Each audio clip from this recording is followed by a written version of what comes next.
iniciei em 1968, era uma empresa chamada Foto Euclides.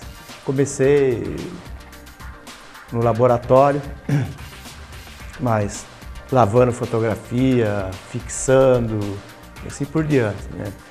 E aí depois de uns 2, 3 meses eu comecei a fotografar já, aprender a fotografar. Mas nesse meio tempo aí nós fazíamos baile de debutante. E a gente era treinado não para fotografar, para trocar filme de máquina. Porque eram umas Rolleiflex, 12 pose, e tinha que trocar filme. Então era 5 fotógrafos e propriamente 5 trocando filme das máquinas. E a gente observando já como é que fotografava, assim. Até que um dia foi a primeira vez, né? E eu fui fotografar uma festa junina. Na época aconteceu um fato interessante nessa festa. O pessoal lá, por uma certa hora, já tinha bebido bastante, né? E os sanfoneiros usavam uma perna de pau. E daqui a pouco, cadê a perna de pau do sanfoneiro? Foram encontrar ela na fogueira, quase queimada por inteiro. Então aquilo marcou, porque não sabia se chorava ou ria, você entende? Então aquilo foi a primeira vez que eu saí fotografar, aquilo marcou na minha vida, você entende? Em 69, a empresa começou a fazer um trabalho que chamava Salão da Criança. E aí a gente começou a sair fotografar nas cidades por aí. Foi a primeira vez que eu vim a Piracicaba, em 1969. E parece que até foi uma coisa assim, aquilo marcou para mim a cidade, sabe? Sempre tive Piracicaba na cabeça, né? E marcou bastante por várias coisas que aconteceu com a gente aqui na cidade. O bonde, a gente ficou hospedado no Hotel Brasil, ali na Boa Morte. E o bonde passava na frente, sabe? A cidade, o rio, e tudo, a agronomia, todas essas coisas deixou marcado na minha vida aquilo ali, né? E aí eu fui para São Paulo. Eu recebi um convite para trabalhar em São Paulo. E fui trabalhar na Procolor. Na Procolor eu fiquei 2 anos no laboratório. Eu fiquei trabalhando no departamento que fazia as grandes ampliações. Aí ele abriu uma loja em Lins. Aí eu fiquei 1 ano e meio, mais ou menos, trabalhando em Lins, na loja de Lins. Aí um belo dia, me mandou chamar em Tupã, falou, ó, nós vamos expandir agora. Eu tenho Ribeirão Preto, que eu vou abrir, Bauru, Araraquara, Piracicaba, Sorocaba e Campinas. Qual que você quer? Piracicaba. Aí acertamos tudo para vir. Eu vinha gerenciar Piracicaba. E aí quando foi em 81, eu vim para Piracicaba. Aí já comecei a abrir a loja, né, preparar tudo. E daí inauguramos a loja e acabei ficando por aqui, né?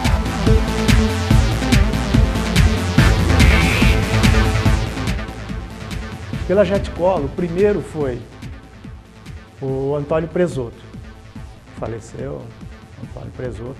O Luizinho, ele fazia faculdade aqui, fazia IMEP aqui, de engenharia, e ficou fazendo com nós lá também um bico. O Cláudio Frank, o Elcio Fabretti, o Marcelo Germano, o Boli, deixa eu ver quem mais tem. Tinha a Maria, que está lá encharqueada, tem a lojinha dela lá encharqueada. Tinha a Arlete, que casou, foi embora para São Paulo, que fotografava, que todos aprenderam ali a fotografar, né?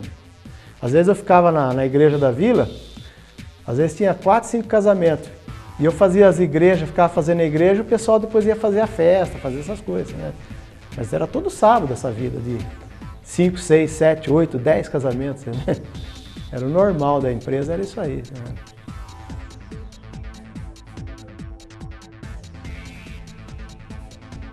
Olha, esse impacto do analógico digital, para mim é o seguinte, foi surpresa para muita gente.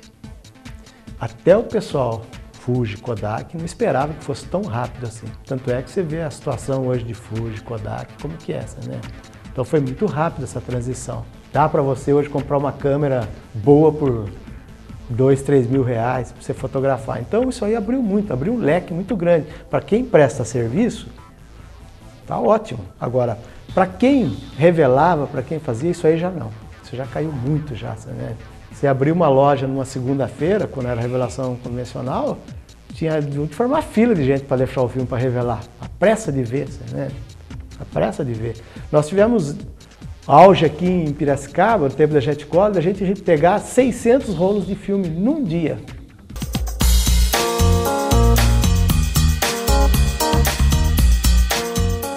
Teve um caso também em Lins uma vez, e tinha uma igreja chamada Nossa Senhora de Aparecida, e era um japonês que era padre. E morava ele e a irmã dele. E eu cheguei um dia para fotografar um casamento lá. Eu chegava sempre antes, meia hora, assim. Aí encostei o carro, desci, né? Aí quando eu desci, assim, a japonesa chamou eu.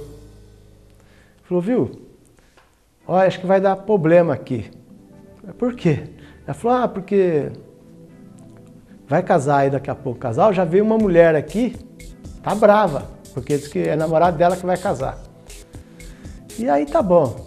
Foi, vamos esperar, né? Mas daqui a pouco chegou o noivo.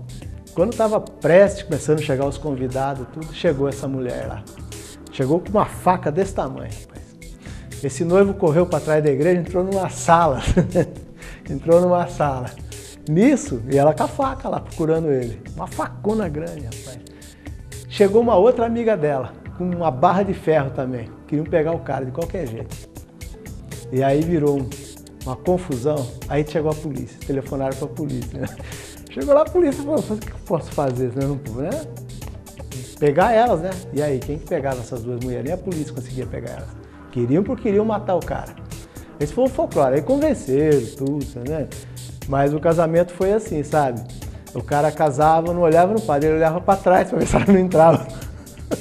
E teve um outro casamento também, foi muito engraçado. Nessa época, o casamento na vila era um atrás do outro, né? E eu tinha feito um casamento, esperei um, tinha que fazer outro, depois eu tinha que fazer o último casamento, que era, o último era às 9h30, 9h30 e tal. E nesse intervalo tinha o bar na esquina. E eu fui tomar uma água no bar. Cheguei lá, entrei, pedi água e eu vi um grupo, sabe? Bebendo. Tinha lá um camarada de branco, tudo um morenão, bem de branco. Assim. Estavam lá bebendo e tal. Tá bom, fiquei ali e tal. E aí, fiz o outro casamento, fiquei na igreja, o outro fotógrafo saiu acompanhar, para fazer foto de bolo, essas coisas. E aí, quando chegou na hora do nosso casamento, a noiva chegou e tal. Cadê o noivo? Não tem noivo aqui. Aí vai de cá e veio esperando, espera. Aí o Padre Jorge ficava nervoso, né? Aí o Padre Jorge foi lá na porta e já fez um escurrasco. Fez a noiva entrar. À igreja. Falou, não, você já entra já. Aí falaram que o cara estava no bar bebendo e tal, aí foram buscar. Mas é aquele negócio, o nego vai buscar também. E a noiva lá no altar. Aí o cidadão entrou pelo corredor da igreja chorando, com a mão assim, chorando. Quer dizer, virou o contrário, em vez de ele esperar a noiva lá, a noiva ficou esperando ele no altar. Ele casou o tempo inteiro chorando, nem uma criança. Ele foi um folclore também, sabe? Todo mundo dava risada de ver ele chorar, assim, né? Até o Padre Jorge estava bravo, acabou quebrando o ritmo. O Nezinho do Jeg, ele fazia foto de binoclinho e fazia foto de um carneirinho pintado de vermelho na carrocinha. E aí tem uma história triste do Nezinho. Ele foi em São Paulo passar um fim de ano lá e ele levou o carneiro para fazer um biquinho lá também. E o carneiro sumiu, comeram o carneiro dele lá. Aí ele desistiu. Ele desistiu, sabe? Chorava por causa do carneiro, coitado, sabe? Então aquele foi também uma história triste. Quero ganhar pão dele, entende? E roubaram e mataram o carneiro dele. Bom, no tempo da Bischoff, nós trabalhávamos lá, tinha a Leila, a irmã do Fábio, que por sinal era uma excelente profissional, uma impressorista de primeira linha. A Ana, a Sandra, a Vivian, a Nazato. E o Fábio trabalhava com a gente lá. Aí um belo dia o Fábio chegou lá e pediu a conta para mim. Ah, por quê? Ah, porque eu vou ser goleiro agora. Eu fiquei quieto, sabe? Aí daqui a pouco chega a Leila, a irmã dele. Roberto, pelo amor de Deus, não dá conta pro Fábio. Aí, Fábio, vem cá. Não, eu vou ser goleiro agora, quero ser goleiro. Diz, olha, não teve jeito, saiu. Foi ser goleiro. Veio a mãe dele, eu falei, mas o que a senhora quer que eu faça? Você não podia dar conta para ele. Eu falei, mas como? Não posso segurar ele aqui. Ele quer ser goleiro. Aí, bom, aí tudo bem. Foi lá treinar e tal. E eu conheci o preparador dele, que era o Dimas, né? O Dimas. Aí, Dimas, não, ó, ainda é muito cedo. Aí quando falou, é muito cedo, eu falei, o Fábio não vai dar em nada. Fábio, volta a trabalhar. Aí o Fábio voltou de novo. Mas essa foi a história do Fábio, ser goleiro. Você abandonou tudo para ser goleiro. Ei, Fábio. Essa foi uma história também da Zumbi Show. Ei, Fábio, né?